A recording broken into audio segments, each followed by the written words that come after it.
अब देखिए कि अभी आए 2 दिन ही हुए हैं और एक और घोषणा अमेरिका ने कर दी है, और वो ये है कि जो $21 मिलियन की मदद मिलती थी भारत को, उसको रोक दिया है, उस पर रोक लगा दी है। और ये एलन मस्क का जो डिपार्टमेंट है, सरकारी दक्षता विभाग, जिसको डॉज कहते हैं, DOGE, उसने किया है।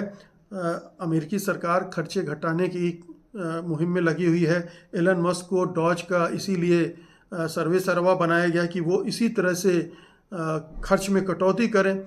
लेकिन ये जो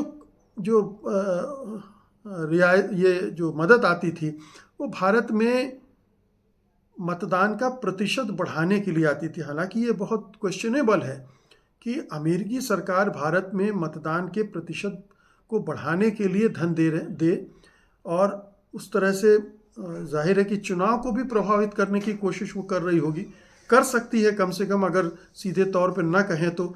लेकिन वो मदद भी उसने रोकने का ऐलान कर दिया है।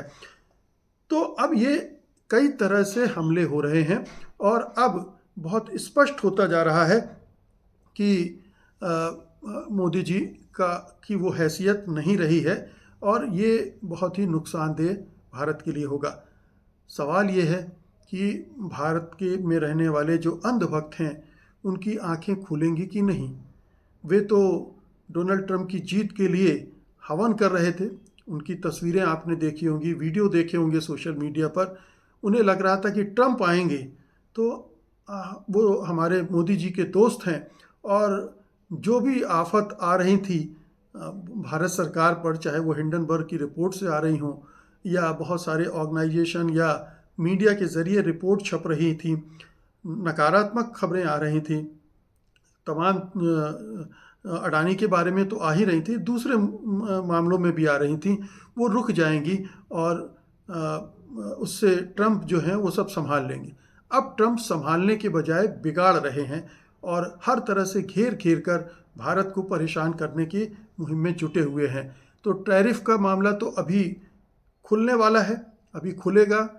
अभी तो भारतीय प्रधानमंत्री वहाँ से लौटे हैं और उन्होंने हालांकि घोषणा कर दी थी 25% टैरिफ बढ़ाने की, लेकिन अभी और भी बहुत कुछ होने जा रहा है। 1 अप्रैल का इंतज़ार किया जा रहा है कि तब शायद डोनाल्ड ट्रंप, अभी जो असेसमेंट चल रहा है कि टैरिफ का इम्पैक्ट क्या होगा अमेरिकी अर्थव्यवस्था पर और किस पर किन जिन्स पर क्या लगना चाहिए, उसका पूरा असेसमेंट होने के बाद 1 अप्रैल तक शायद नए अनाउंसमेंट होंगे।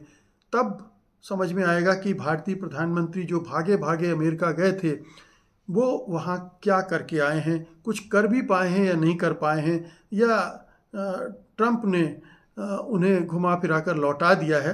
हालांकि ट्रंप ने साइन करते समय उनकी कुर्सी को पीछे खींचा था और उसको लेकर मीडिया में बहुत खासतौर से गोदी मीडिया उसको बड़े बढ़ा चढ़ा कर बता रहा था।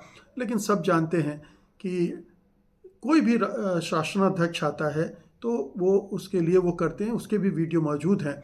लेकिन असल बात यह है कि उन्होंने प्रधानमंत्री को अपने कद का उनका छोटा करने की कोई कसर नहीं छोड़ी थी।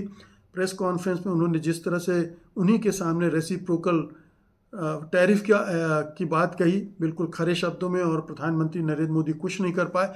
तो ये तमाम चीज़ें हैं जो बता रहे हैं कि अंतर्राष्ट्रीय छवि जो बनाई गई थी प्रधानमंत्री की, फर्जी तरीके से मीडिया के ज़रिए, इवेंट्स के ज़रिए, वो अब धराशायी हो रही है। अब वो धीरे धीरे ज़मीन को चूमने लगी है और अब प्रधानमंत्री मोदी का जो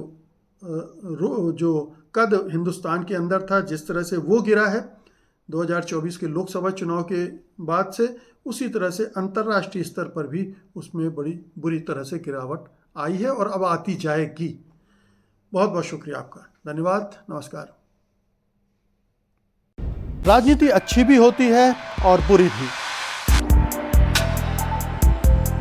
राजनीति स्वार्थ की भी होती है और जनहित की भी। आप राजनीति को पसंद करें या नफरत, उसे नजरअंदाज नहीं कर सकते। राजनीति को जानना बहुत जरूरी है ताकि हम और आप मोहरे न बने राजनीति के और सही दिशा दे सकें राजनीति को।